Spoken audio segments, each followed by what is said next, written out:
का कार्यक्रम हमारे हेमंत भाई बोल रहे हैं, अनिल भैया आप हमारे पहले ओपन माइक में आए हो, तो इसमें मेरी कोई गलती नहीं है।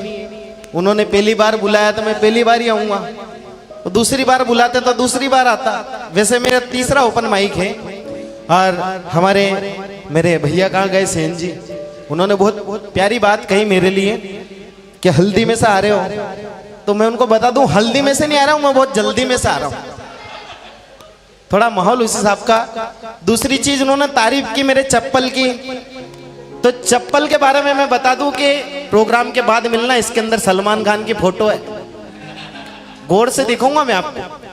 अच्छा ये तो हास्य की बात तो वैसे चलती रहेगी, लेकिन कहीं अगर हास्य से किसी व्यंग की तरफ हम जोड़ते हैं, बात अगर कहां से चालू होती है और कहां पहुंचती है, अगर वाकई में मेरा व्यंग आपके दिल को छू जाए और मेरी बात आपको अगर सच्ची लगे तो तालियां उठाना, वरना तालियां बजाने की कोई जरूरत नहीं। तालियां आप वैसे सब लोगों के लिए बजा रहे हैं। अगर मेरा व्यंग सही जगह पहुंचे तो बात शुरू होती है कल रात से।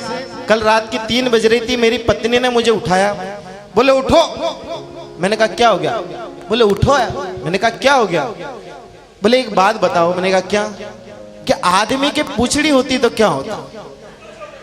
मैंने कहा रात की 3 बज रही है, ये भी कोई सवाल पूछने का समय है? सुबह बता दूंगा। बोले नहीं अभी बताना पड़ेगा कि आदमी की पूछड़ी होती तो क्या होता। मैंने उसको समझाने के लिए मैंने कहा ये भाई साहब बैठे हुए कहते हैं अरे एक तरफ सर गया ना, मेरी पूछड़ी पेड़ दे दिया है। और औरतों के सिंगड़े होते हैं, महिलाओं के सिंग होते हैं। पिताजी सुबह घर से बाहर निकले, बेटे ने पूछ लिया कि पिताजी ये कुर्ता कैसे फट गया? क्या कुछ नहीं रे, रात थारी बाई लड़ी जो हिंगड़ा भर दिया। ऐसी ऐसी घटनाएं हो जाती। वो मानी नहीं कि नहीं बताओ सही में आदमी की पूछ उठती तो क्या होता, अगर व्यंग सही लग जाए आपको। तो मैंने उसको समझाने के लिए कहा, मैंने कहा यही सवाल भरे दरबार में राम जी से लक्ष्मण जी ने पूछ लिया कि हे प्रभु आदमी की पूछड़ी होती तो क्या होता। अब राम जी कुछ नहीं बोले, जोर जोर से रोने लग गए। अब लक्ष्मण जी दंडवत प्रणाम करके बोले भगवान मैंने कोई गलत सवाल पूछ लिया कि आदमी की पूछड़ी होती तो क्या होता। तब राम जी ने सुंदर सा जवाब दिया कि लक्ष्मण तुमने कोई गलत सवाल नहीं पूछा कि आदमी की पूछड़ी होती तो क्या होता। मुझे नहीं मालूम कि आदमी की पूछड़ी होती तो क्या होता। मैं तो ये सोच के रोने लग गया कि ये पूछड़ी वाला नहीं होता तो तेरा ने मेरा क्या होता। कौन लंका में जाता, कौन सीता का पता लगाता, कौन लंका में आग लगाता। अब ये तो हो गई ज्ञान की बात। अब जिस ज्ञान की बात तो हो गई। अब मैं आपको बताता हूं मेमिक्री, क्योंकि आज मेरे को स्पेशल मेमिक्री के लिए बुक किया और वो भी 150 दे के। अच्छा मेमिक्री आपने कई जगह सुनी होगी, हमारे अमित भैया भी बहुत प्यारी मेमिक्री करते हैं, मेरे बड़े भाई हैं, लेकिन उनकी जो मेमिक्री वो सारी अलग है और मेरी मेमिक्री सारी अलग है। मेरी मेमिक्री में बता दूं आपको, आज से कम 3 साल पहले या 4 साल पहले मान लीजिए कि मेरे पास एक गाड़ी थी जिसे बोलते हैं लूनो गाड़ी, आपने देखी होगी। गांव की भाषा में उसे विक्की कहते हैं, विक्की। तो मेरे पास आज से 4 साल पहले एक लूनो गाड़ी थी। अब मैं उस गाड़ी को लेके मंदसौर सिटी में घूमने निकला और जैसे मैं अपने घर की तरफ रवाना होने लग गया, मेरा घर अलाउद्दीन खड़ी घाटी पे पड़ता है, बीच में बड़ी पुल का नाला भी आता है। अब जैसे ही मैं जाने लग गया मेरी बुआ जी ने रोक लिया, बेटा रोक। अरे मैंने कहा क्या हो गया? बेटा मेरे को भी घर तक छोड़ देना। मैंने कहा ठीक है बुआ जी। अब मेरा वजन 70 किलो। अब लूनो की स्थिति ये थी, मैं बैठा तो ये हो गया। अब बुआ जी 90 किलो के, वो जैसे ही बैठे पूरी लूनो नीचे बैठ गई। अब जैसे तैसे मैंने उस लूनो को स्टार्ट किया। अब किस तरह से लूनो प्लेन रोड पे चलती है, किस तरह से उस घाटी पे क्या स्थिति होती है और बीच में नाला आता है वहां क्या होता देखिएगा। लूनो स्टार्टिंग प्रोसेस, लूनो की स्टार्ट होने की तरीका। अच्छा एक किक में स्टार्ट नहीं होती थी।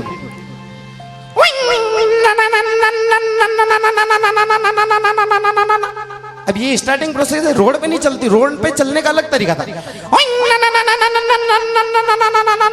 अब रोड पे चलेगी।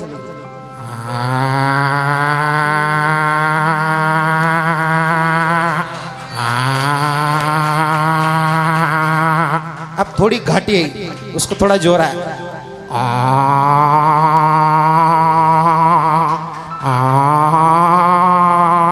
अब और घाटी आई ना, बीच में नाला आया। बुआ जी पीछे से थोड़ा सा बैलेंस बिगड़ा और क्या हुआ देखिए स्थिति।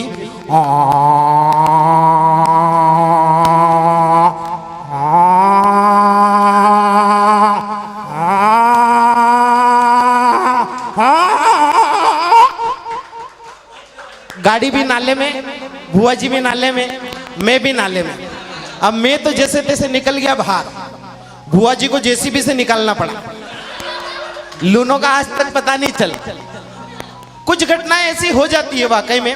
और देखिए आज का दौर ऐसा है, आज का जो समय है, उस समय पे आप जो आपके सामने दिख रहा है उस पर विश्वास नहीं कर सकते हो। विश्वास क्यों नहीं कर सकते हो? क्योंकि आजकल ऐसी मशीन आ गई साहब। मशीन तो मशीन क्या है, उसमें 40 साल की औरत अंदर जाती है और 20 साल की लड़की बन के बाहर आती है। उसको बोलते हैं ब्यूटी पार्लर मशीन। अब मुझे मालूम नहीं, अब एक कार्यक्रम खत्म करके न मैं जावरा के बाहर ब्यूटी पार्लर मशीन लगी हुई पीछे और मैं बस स्टैंड पे बस का इंतजार कर रहा। अब उधर से एक लड़की आई, उसको देख के मैंने एक गाना गाने की कोशिश करी। आपका थोड़ा साथ चाहूंगा मीठी मीठी ताली के साथ। मैंने उसको देख के एक गाना गाया।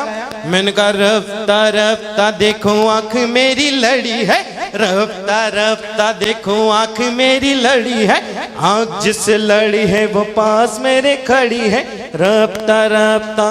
अब उम्र मालूम नहीं हुआ, अब उम्र का जवाब उधर से आया कि रफ्ता रफ्ता बेटा आंख तेरी लड़ी है, रफ्ता रफ्ता बेटा आंख तेरी लड़ी है, आंख जिससे लड़ी तेरी मम्मी से भी बड़ी है, रफ्ता रफ्ता। अच्छा यहाँ पे कहानी खत्म नहीं, उधर से एक बाबूजी आ गए। बोला बेटा रुक, बेटा रुक।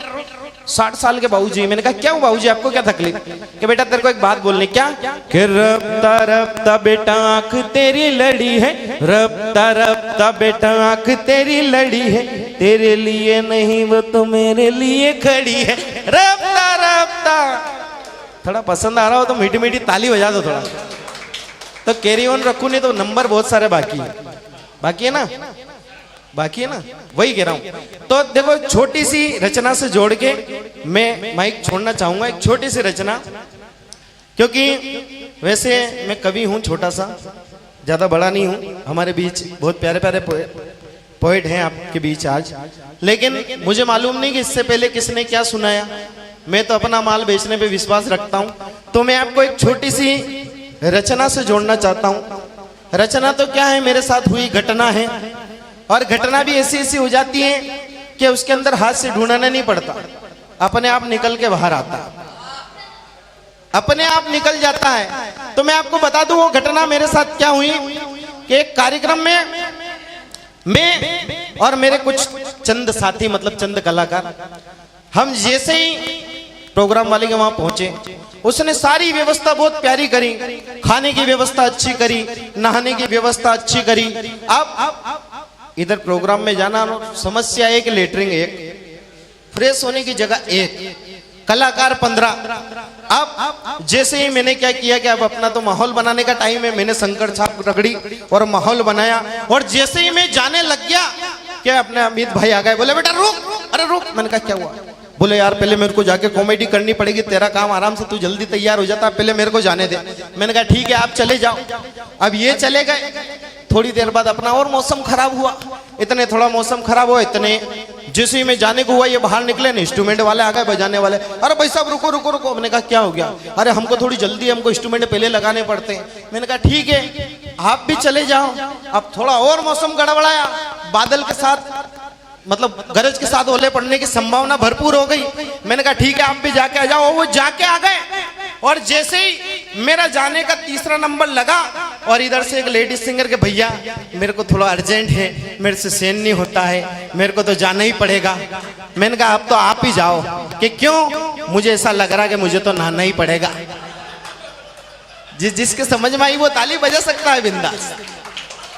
ऐसी ऐसी घटनाएं हो जाती है। लीजिए बिना देर किए मैं आज आप सभी से धन्यवाद चाहूंगा, और सर्वप्रथम हमारे हेमंत भैया को, क्योंकि देखिए ऐसे कार्यक्रम होते रहना चाहिए। पहले एक समय था जब 2-2, 3-3 महीने की गैप में कार्यक्रम होते थे, अभी काफी कम दिनों में होने लग गए हैं, महीने में 2 बार या 3 बार।